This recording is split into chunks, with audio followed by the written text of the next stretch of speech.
որովհետև ժամանակավոր երբ որ տալիս են քեզանից գողանում են քո հավիտենականը։ Ինչ որ ուզես այս աշխարհի մեջ մեղքին ծառայելով կստանաս, շատ փող կունենաս, հարուստ կլինես, հռչակ կունենաս, իշխանություն կունենաս, բայց հոգիդ հավիտենական ստրկության վիհում պիտի փակվի։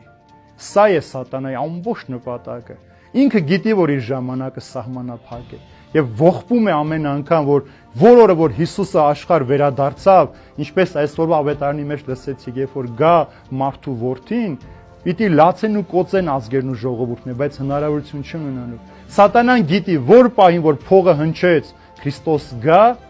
ինքը պիտի պարտվի, բայց ինչ է անում այդ ամբողջ գիտակցության մեջ, որ ինքը պիտի պարտվի, ոչ թե ապաշխարում է, այլ հակառակը մարդկանց քաշում է մեղքի մեջ, որովհետև ամեն պարտված, կորսված մարդու հոգու համար սուր է խրվում